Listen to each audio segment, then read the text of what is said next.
আসসালামু আলাইকুম। আজকে রান্না করে দেখাবো কাঁচা টমেটো দিয়ে একটি আইটেম।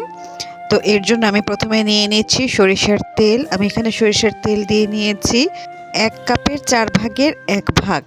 এটা কিছুটা গরম হয়ে আসলে আমি এখানে ৩টি শুকনো মরিচ দিয়ে দিলাম। হাফ কাপের কিছুটা কম পেঁয়াজ দিয়ে দিয়েছি, হাফ কাপ দিলেও চলবে। ভাজা ৫ ফোড়নের গুঁড়া দিয়ে দিচ্ছি ১ চা চামচের চাইতে একটু কম। তবে ভাজা ৫ ফোড়নের গুঁড়াটা সরিষার তেলের সাথে কিন্তু খুব সুন্দর একটা স্মেল তৈরি করে।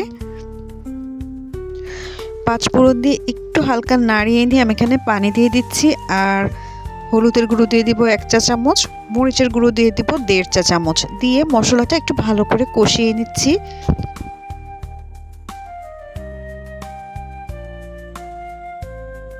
পাতলা পাতলা করে কেটে আমি মেজারমেন্ট কাপের ৪ কাপ কাঁচা টমেটো নিয়েছি, আর সেগুলো এখন মশলার মধ্যে দিয়ে দিলাম। পরিমাণ মতন লবণ দিয়ে বেশ ভালো করে নাড়িয়ে নিচ্ছি টমেটোগুলো মশলার সাথে। টমেটোগুলো বেশ ভালো করে নাড়াচাড়া করে এখন আমি ঢেকে দিব সিদ্ধ হওয়ার আগ পর্যন্ত। চুলার আঁচটা কিন্তু মিডিয়াম করে দেব। কিছু কিছু ক্ষেত্রে দেখা যায় কি যে টমেটো থেকেই কিছুটা পানি ছেড়ে আসে, আর সে পানি দিয়ে টমেটোটা সিদ্ধ হয়ে যায়। সেই টেক্সচারটা আন্দাজ করেই আমি পানিটা দিয়েছি। আর টমেটোগুলো কেন যেন সিদ্ধ হতেও আমার বেশ সময় লেগেছিল। সাধারণত কাঁচা টমেটো সিদ্ধ হতে এতটা সময়ও নেয় না।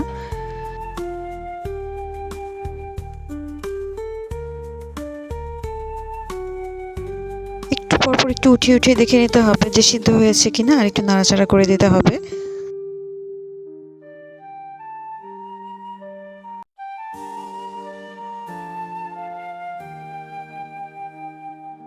টমেটোগুলো সিদ্ধ হয়ে গিয়েছে, আর ঢেকে দেওয়ার প্রয়োজন নেই। এখন আমি চুলার আঁচটাও কিছুটা বাড়িয়ে নিতে পারি, পানি যদি এক্সট্রা থাকে তা শুকিয়ে যাওয়ার জন্য। তবে খেয়াল রাখতে হবে যেন পুড়ে না যায় নিচের দিকে।